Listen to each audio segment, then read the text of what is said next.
Halo semuanya, Assalamualaikum warahmatullahi wabarakatuh. Salam sejahtera untuk kita semua. Oke, hari ini saya akan membawakan materi dari kelas 12 yaitu bab 4 tentang organisasi regional dan juga global serta pengaruhnya terhadap bangsa Indonesia. Sebelum kita lanjut ke materi dan pembahasannya, saya minta dukungan kalian semua untuk subscribe tombol merah di bawah dan juga komen serta share media pembelajaran ini ke murid-murid, bagi guru yang menonton, atau juga ke teman-teman bagi siswa-siswa yang menonton, supaya teman-teman kalian bisa terbantu dengan adanya media pembelajaran dari saya. Terima kasih.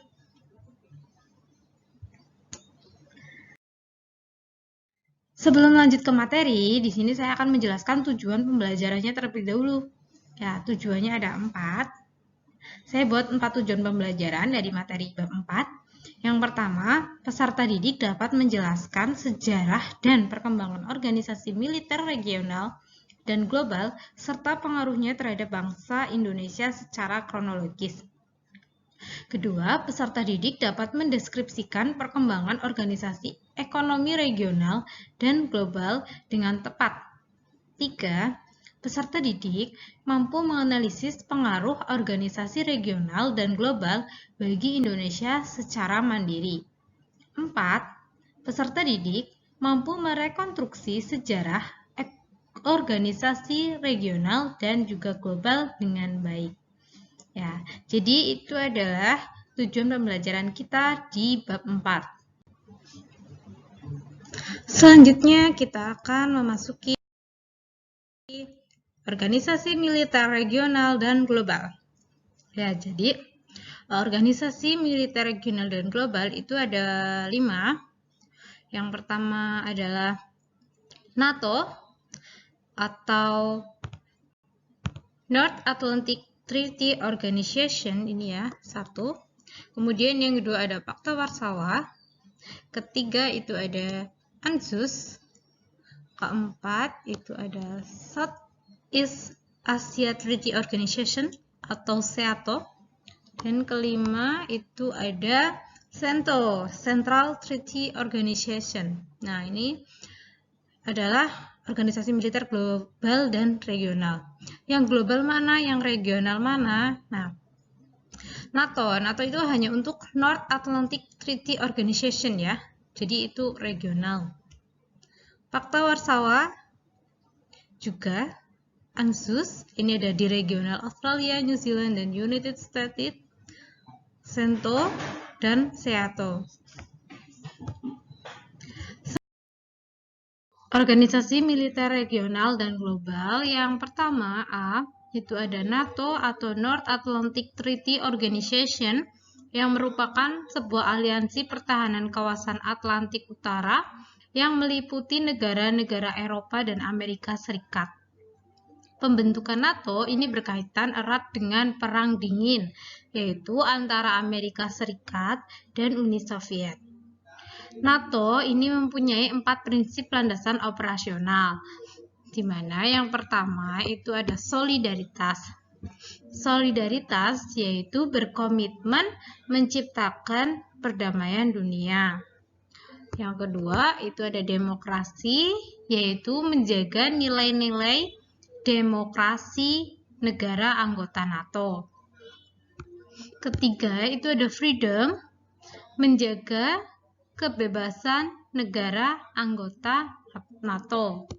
Dan yang keempat itu ada transatlantic link, yaitu membentuk hubungan keamanan negara anggota NATO. Nah, ini ada 4 ya. NATO itu memiliki 4 prinsip landasan operasional. Yang pertama solidaritas, demokrasi, freedom, dan transatlantic link. Selanjutnya masih di NATO. Jadi NATO ini terdiri atas 2 badan, yaitu Defense Planning Committee atau DPC dan Nuclear Planning Group atau NPG. DPC ini berfungsi mengatur setiap kegiatan sipil dan militer. Sementara NPG itu berfungsi mengatur kebijakan yang berhubungan dengan masalah persenjataan. Dalam sistem keanggotaan NATO, terdapat istilah partner countries. Partner countries merupakan cara NATO mengajak negara-negara lain yang tidak menandatangani North Atlantic Treaty agar bergabung untuk mengatasi tantangan-tantangan yang dihadapi bersama. Pada masa Perang Dingin, NATO merupakan lawan bagi Pakta Warsawa, di mana Pakta Warsawa ini merupakan pakta pertahanan yang dibentuk oleh Uni Soviet. Selanjutnya B itu ada Southeast Asia Treaty Organization atau SEATO. SEATO ini adalah aliansi pertahanan negara di kawasan Asia Tenggara yang dibentuk melalui Perjanjian Manila di Filipina pada 8 September 1954. Dalam perkembangannya, keberadaan SEATO tidak dapat bertahan lama. Hal ini karena SEATO tidak berhasil mencapai tujuannya, sehingga kehilangan kredibilitasnya. Selain itu, banyak anggota SEATO yang mundur dari keanggotaannya. Dan kekalahan Amerika Serikat dalam Perang Vietnam membuat SEATO semakin lemah. Pada akhirnya, SEATO dibubarkan pada 30 Juni 1977. Yang C, Pakta Warsawa. Pakta Warsawa ini dibentuk pada 14 Mei 1955 di Warsawa, Polandia. Pakta Warsawa atau Pact of Mutual Assistance and Unified Command atau PMAUC merupakan aliansi pertahanan militer negara-negara Blok Timur.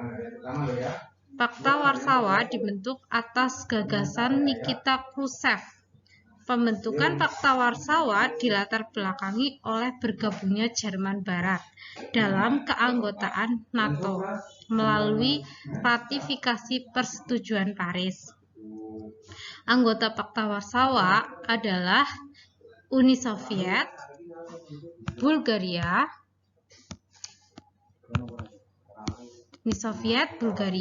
Rumania, Jerman Timur, Hungaria, Polandia, dan Cekoslovakia. Dalam perkembangannya, keberadaan Pakta Warsawa semakin kuat karena dominasi Uni Soviet. Memasuki tahun 1990, Pakta Warsawa mengalami kemunduran. Kemunduran ini terjadi karena adanya gelombang revolusi demokratik di Eropa Timur, serta lemahnya koordinasi dan kesatuan di antara negara-negara komunis. Nah, ini menyebabkan Pakta Warsawa secara resmi dibubarkan pada 31 Maret 1991 dalam pertemuan di kota Praha.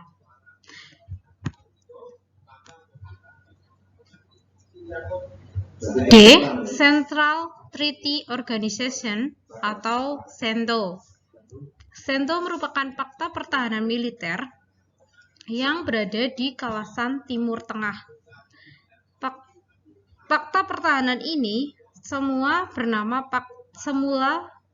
Pakta Baghdad yang beranggotakan Turki, Irak, Iran, Pakistan, dan Inggris. Akan tetapi, pada 1958, Irak keluar dari keanggotaan Pakta Baghdad. Selanjutnya, 1959, Amerika Serikat bergabung dengan Pakta Baghdad. Nah, ketika Amerika Serikat ini bergabung dalam keanggotaan, nama Pakta Baghdad itu dirubah menjadi Middle East Treaty Organization atau METO, atau lebih dikenal dengan Central Treaty Organization atau CENTO pada 24 Februari 1995. Tujuan pembentukan CENTO itu mencegah ancaman ekspansi Uni Soviet ke daerah penghasil minyak Timur Tengah. Yang kedua, mencegah serangan komunis. Tiga, mendorong perdamaian di Timur Tengah. Nah, bukti-bukti kesuksesan CENTO itu saya tunjukkan. Yang pertama, CENTO itu sudah membantu pengadaan personel dan logistik di tiap-tiap negara konflik untuk menstabilkan wilayah Timur Tengah dan Asia Selatan. Yang kedua, mencapai tujuan utamanya yaitu mencegah perluasan pengaruh Uni Soviet. 3. Menengahi konflik Turki dan Yunani atas Siprus tahun 1964. 4. Menengahi pertikaian Pakistan dengan India tahun 1965. Dan terakhir, menengahi sengketa perbatasan antara Persia dan Irak. Yang terakhir, Australia, New Zealand, dan United States atau ANZUS. ANZUS merupakan aliansi pertahanan yang dibentuk oleh Australia, Selandia Baru, dan Amerika Serikat. Pada September 1951, ANZUS ini dibentuk dan ditandatangani oleh Percy C. Snyder dari Australia, C. A. Berenstain dari Selandia Baru, dan Dean Acheson, John F. Sparkman dari Amerika Serikat di San Francisco, yaitu di Amerika Serikat. Latar belakang dibentuknya ANZUS yaitu kemenangan Amerika Serikat atas Jepang dalam Perang Pasifik pada akhir Perang Dunia II. Adapun tujuan lainnya dari berdirinya Organisasi Pertahanan Internasional ANZUS ini antara lain untuk saling membantu dalam mencegah para agresor atau penyerang yang dapat muncul di kawasan Australia, New Zealand, dan Amerika Serikat, menyusun koordinasi pertahanan bersama di wilayah Pasifik. Pada 1985, Selandia Baru keluar dari Fakta Pertahanan ANZUS. Pengunduran diri ini dilakukan karena Selandia Baru tidak setuju dengan sikap Amerika dan Australia yang mendukung dan menggunakan senjata nuklir sebagai senjata perang. Pada tahun 1985, sistem pertahanan ini berubah menjadi sistem pertahanan bilateral, yaitu AUKUS, atau antara Australia dan United States atau Amerika Serikat.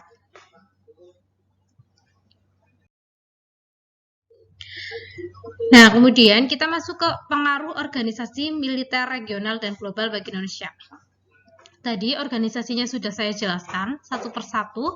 Nah, sekarang pengaruhnya apa? Pengaruh tiap-tiap organisasi militer regional dan global bagi Indonesia itu apa? Nah, jadi organisasi-organisasi militer seperti NATO, SEATO, Pakta Warsawa, CENTO, dan ANZUS itu memengaruhi sikap politik Indonesia. Menghadapi munculnya berbagai organisasi tersebut, Indonesia memilih menerapkan sikap politik bebas aktif, yaitu dengan cara tidak bergabung dengan organisasi militer manapun. Indonesia justru memelopori terbentuknya Gerakan Non-Blok atau GNB. Kemudian, hingga saat ini Indonesia juga tidak bergabung dengan organisasi militer manapun. Akan tetapi, Indonesia tetap mendukung tujuan setiap organisasi militer regional dan global dalam mewujudkan perdamaian dunia. Selanjutnya yang kedua itu ada organisasi ekonomi regional dan global. Yang pertama itu ada ASEAN Free Trade Area atau AFTA, North America Free Trade Area atau NAFTA, dan China ASEAN Free Trade Area atau CAFTA. Kemudian yang kedua ada Asia Pacific Economic Cooperation atau APEC. 3 ada World Trade Organization atau WTO. 4. Asia Pacific Economic Cooperation atau APEC. 5. Ada General Agreement on Traffic and Trade atau GATT. 6. Ada Organization of the Petroleum Exporting Countries atau OPEC. 7. Ada Masyarakat Ekonomi Eropa atau MEE. 8.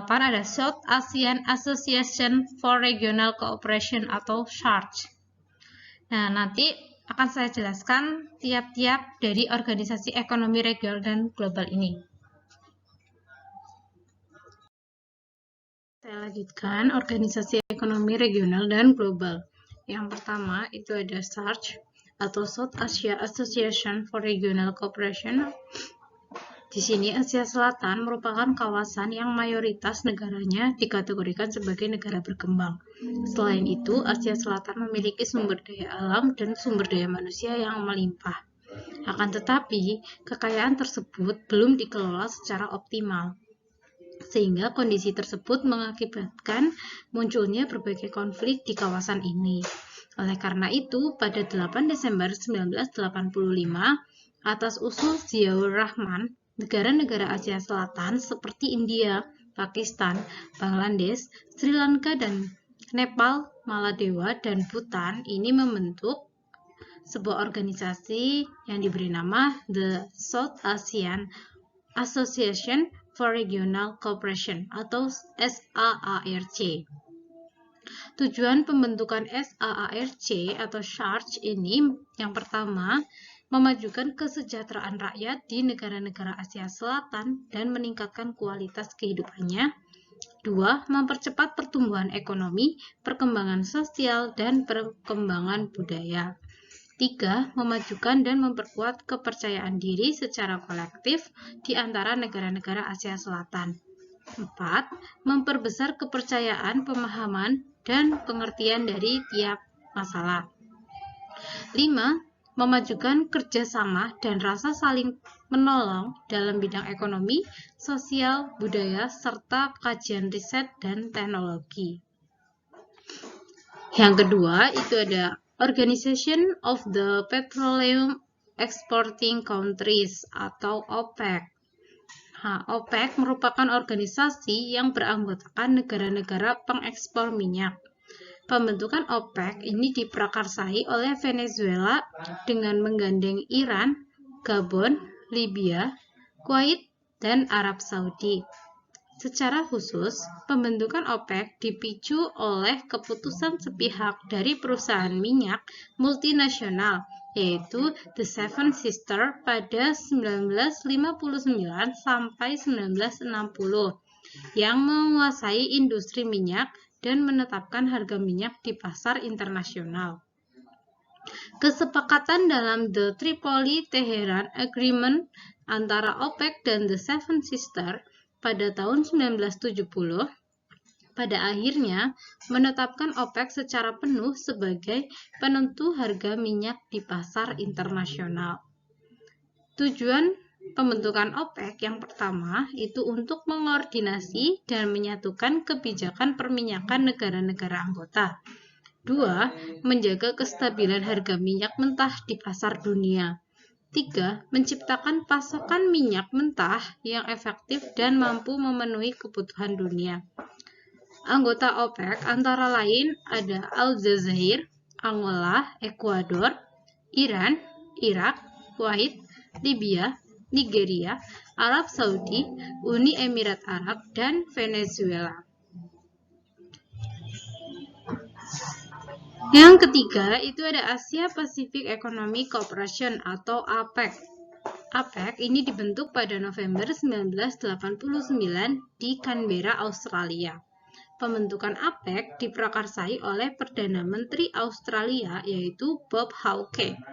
Pembentukan APEC bertujuan mendorong pertumbuhan ekonomi dan meningkatkan kesejahteraan di Asia Pasifik. Pembentukan APEC dilatar belakangi oleh faktor-faktor berikut. Yang pertama ada kegagalan Uruguay Ron yang dikhawatirkan akan meningkatkan proteksionisme. 2. Kemunculan kelompok-kelompok perdagangan seperti NAFTA dan AFTA. 3. Perubahan politik dan ekonomi di Rusia dan Eropa Timur. 4. Pemikiran bahwa kemajuan perekonomian suatu negara ini dapat tercapai jika didorong oleh pasar ke arah integrasi ekonomi baik regional maupun internasional. Prinsip keanggotaan APEC itu ada konsensus, voluntary and non-binding, concerted unilateralism, differentiated time frame. APEC merupakan suatu organisasi yang melakukan kegiatan yang didasarkan atas 3 pilar, yaitu perdagangan dan investasi yang lebih terbuka, fasilitasi perdagangan dan investasi, kerja sama ekonomi dan teknik atau ekotek. Keempat, itu ada Masyarakat Ekonomi Eropa atau MEE. MEE merupakan bentuk kerjasama ekonomi regional negara-negara di Eropa. MEE dibentuk sebagai upaya menyatukan negara-negara Eropa setelah Perang Dunia II. Ide pembentukan MEE berawal dari Prancis dan Jerman yang mempunyai keinginan untuk menyatukan produksi baja serta batu bara dalam suatu wadah kerjasama terbuka. Kerjasama ini ditujukan khusus untuk negara-negara Eropa pada tahun 1950. Pada 1 Juni 1955, The Six States mengadakan pertemuan di Messina, Italia. Pertemuan ini menghasilkan keputusan berupa pengangkatan Menteri Luar Negeri Belgia, yaitu Henry Spaak, sebagai Ketua Komite Lembaga Kerjasama dalam bidang ekonomi. Untuk mewujudkan kerjasama tersebut, Henry Spaak menyusun 2 rencana, yaitu seperti membentuk Europe Economic Community atau EEC, atau Masyarakat Ekonomi Eropa atau MEE. Yang kedua, membentuk Europe Atomic Energy Community atau Euratom, atau Badan Tenaga Atom Eropa. Tujuan pembentukan MEE yang pertama, meningkatkan kerjasama dan hubungan harmonis dalam bidang ekonomi. 2. Meningkatkan taraf hidup masyarakat. 3. Menghapus bea masuk dan pembatasan ekspor-impor di antara negara-negara anggota. 4. Meningkatkan tarif tinggi dan membatasi secara ketat barang-barang masuk yang bukan dari negara anggota. 5. Memberikan bantuan dana kepada negara-negara anggota yang masih rendah pendapatan ekonominya. Untuk melancarkan aktivitasnya, MEE membentuk beberapa lembaga baru sebagai berikut. Yang pertama itu Parlemen Eropa, 2. Sistem moneter, dan pasar tunggal.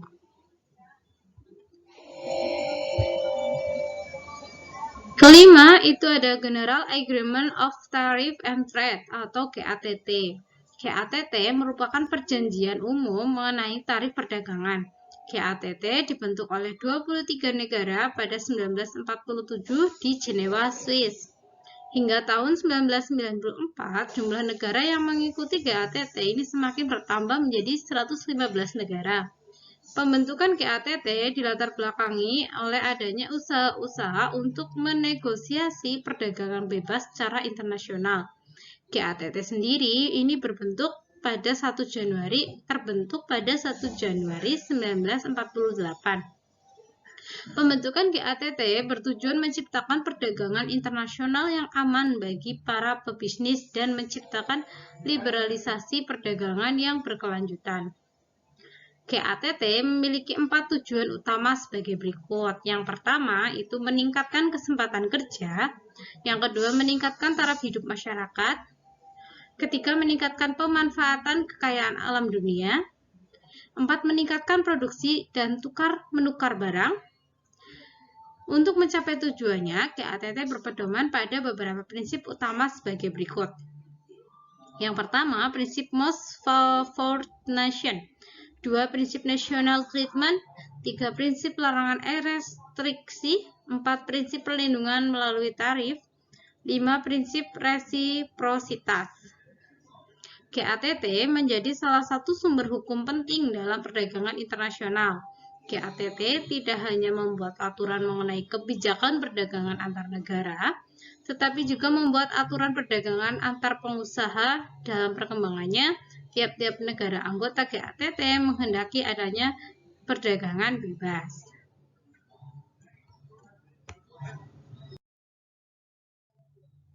Selanjutnya itu ada WTO atau World Trade Organization. Ini merupakan organisasi yang mengatur hubungan perdagangan antar negara. Nah, pembentukan WTO ini berawal dari negosiasi yang dikenal dengan Uruguay Road pada tahun 1986 sampai 1994. Berdirinya WTO bertujuan untuk menggantikan General Agreement on Tariff and Trade atau GATT. Dalam pertemuan terakhir GATT di Marrakesh, Maroko, Pada perannya pada 1 Januari 1995, Indonesia salah satu pendiri organisasi ini. Tujuan WTO adalah membantu para produsen barang dan jasa, eksportir dan importir dalam kegiatan perdagangan. Selain itu, WTO mempunyai tujuan sebagai berikut. Yang pertama, mendukung pelaksanaan, pengaturan, dan penyelenggaraan persetujuan yang telah dicapai untuk mewujudkan sasaran perjanjian.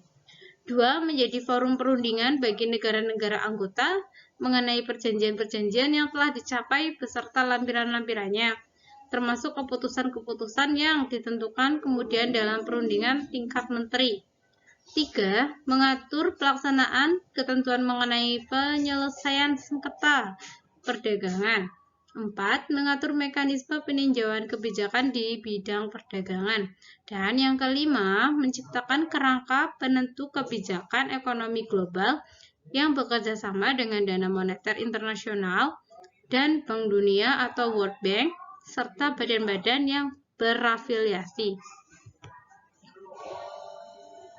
Ketujuh, itu ada ASEAN Free Trade Area atau AFTA.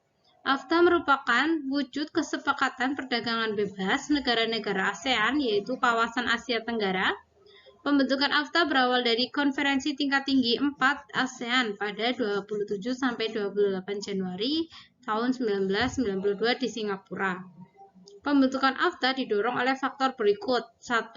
Mencuatnya isu-isu ekonomi setelah berakhirnya tantangan politik dan militer yang dihadapi ASEAN pada masa Perang Dingin. 2. Kemajuan negara Singapura yang miskin sumber daya alam tetapi dapat mengandalkan sektor perdagangan sebagai sumber daya utama penghidupan. 3. Keinginan menarik sebanyak mungkin investor asing. 4. Dan yang terakhir 4, mengejar ketertinggalan dari kerjasama regional di kawasan lain yang telah terbentuk di Amerika dan Eropa. Tujuan pembentukan AFTA itu ada 3, yaitu menjadikan kawasan ASEAN sebagai tempat produksi yang kompetitif sehingga produk ASEAN memiliki daya saing kuat di pasar global. 2. Menarik lebih banyak Foreign Direct Investment atau FDI. 3. Meningkatkan perdagangan antar negara ASEAN atau intra-ASEAN trade.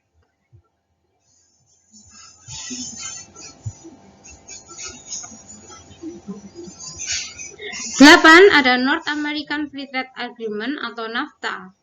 Jadi, sejak 1988, Amerika Serikat dan Kanada ini telah menjalin kerjasama bilateral dalam bidang perekonomian. Pada tahun 1989 terbentuk Kanada Amerika Free Trade Area atau CFTA. Nah, CFTA ini berperan mengatur tarif dan perdagangan di antar kedua negara tersebut. Lalu pada 1991, Meksiko tertarik bergabung dengan kerjasama tersebut. Selanjutnya, pada 17 Desember 1992, Amerika Serikat, Kanada, dan Meksiko menyepakati pembentukan North American Free Trade Agreement atau NAFTA atau NAFTA. Tujuan pembentukan NAFTA ada 4. Yang pertama, meningkatkan pertumbuhan ekonomi dan kesempatan kerja. 2. Meningkatkan iklim usaha untuk mendorong persaingan yang adil. 3. Meningkatkan peluang investasi. 4. Menciptakan prosedur perdagangan yang efektif. Yang ke-9 terakhir itu ada China ASEAN Free Trade Area atau CAFTA. Perkembangan ekonomi global yang sangat pesat menjadi daya tarik negara ASEAN untuk menjadi kerjasama dengan Tiongkok. Pada 2006, kerjasama antara ASEAN dan Tiongkok ini diatur dalam sebuah perjanjian yang disebut China ASEAN Free Trade Area atau CAFTA yang mulai berlaku pada 2010. CAFTA sendiri dibentuk dengan tujuan mendorong laju perekonomian di negara-negara ASEAN dan Tiongkok. Pembentukan CAFTA ini diharapkan dapat memperluas jaringan perdagangan ke seluruh ASEAN dan Tiongkok dengan tarif pajak sangat rendah. Tujuan pembentukan CAFTA sebagai berikut.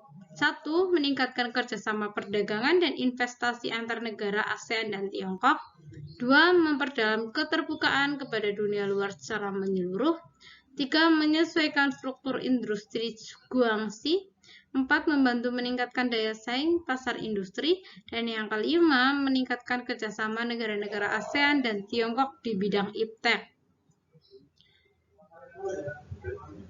Pendidikan, budaya, kesehatan, ekologi, dan sosial. CAFTA ini diharapkan dapat berperan sebagai zona perdagangan bebas paling besar yang terdiri atas negara-negara berkembang. Selain itu, CAFTA menyediakan pola baru bagi negara-negara berkembang untuk mendirikan zona perdagangan bebas. CAFTA diharapkan dapat memberikan keuntungan bagi kedua belah pihak, baik negara-negara ASEAN maupun Tiongkok. Pengaruh organisasi ekonomi regional dan global bagi Indonesia.